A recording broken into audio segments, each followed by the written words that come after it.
ಇನ್ನು ಮುಂದೆ ನಿಮ್ಮ ನೆಚ್ಚಿನ ಧಾರಾವಾಹಿಗಳ ಫುಲ್ ಎಪಿಸೋಡ್ಗಳು ಸನ್ ನೆಕ್ಸ್ಟ್ ಆಪ್ನಲ್ಲಿ ಮಾತ್ರ. ಎಲ್ರಿಗೂ ಗೊತ್ತಿರಬೇಕಾದ್ರೆ ಯಾರ ಮಾತಿಗೆ ಯಾರು ಬೆಲೆ ಕೊಡ್ತಾರೆ ಅನ್ನೋದನ್ನ ನಾವೇ ಅರ್ಥ ಮಾಡ್ಕೋಬೇಕು. ಆ ಲಾಯರ್ ಏನ್ ಹೇಳ್ದ? ಅವನ್ಗೂ ಫೋನ್ ಮಾಡಿದ್ನಪ್ಪ. ಅವನ್ ಮಾತಲ್ಲಿ ಯಾಕೋ ಕಾನ್ಫಿಡೆನ್ಸೇ ಇಲ್ಲ. ಅವನ್ ಪ್ರತಿಯೊಂದು ನಾವೇ ಮಾಡಬೇಕು ಅಂತ ಕಾಯ್ತಿರ್ತಾನೆ.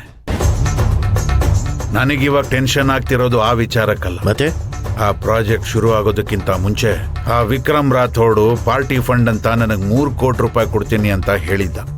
ಈಗ ನೋಡಿದ್ರೆ ಯಾಕೋ ಆ ಲಾಯರ್ ಕೈ ಕೊಡ್ತಿರೋ ತರ ಕಾಣ್ತಿದೆ. ನಾವು ಬೇರೆ ಏನಾದ್ರೂ ಪ್ಲಾನ್ ನೋಡ್ಕೋಬೇಕಾಗತ್ತೆ.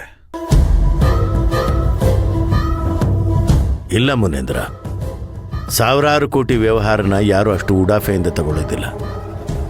ನಾನು ಅಷ್ಟು ಸುಲಭವಾಗಿ ಇದು ಕೈ ಬಿಟ್ಟು ಹೋಗೋದಕ್ಕೆ ಬಿಡೋದಿಲ್ಲ. ನೋಡು ಮುನೇಂದ್ರ, ಯಾವುದೇ ವ್ಯಕ್ತಿನ ಒಪ್ಪಿಸೋದಕ್ಕೆ ಹಲವಾರು ದಾರಿಗಳಿದೆ. ನಾನು ಆ ಎಲ್ಲ ದಾರಿಗಳಲ್ಲೂ ನಡ್ಕೊಂಡು ಹೋಗಿದ್ದೀನಿ, ಪಳಗಿದ್ದೀನಿ. ನೀನೇನು ಯೋಚನೆ ಮಾಡಬೇಡ.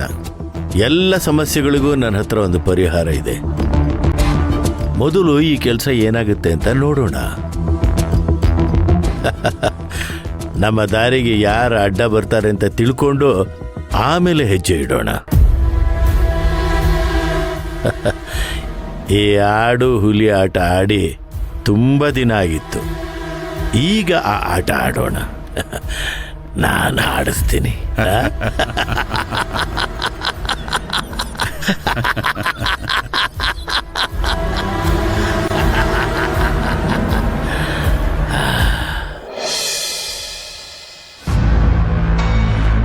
ಯಜಮಾನ್ರೆ, ನೀವು ಸಂತೋಷ ಸುದ್ದಿ ಹೇಳಲಿ ಅಂತ ನಾವು ಕಾಯ್ತಾ ಇದ್ದೀವಿ.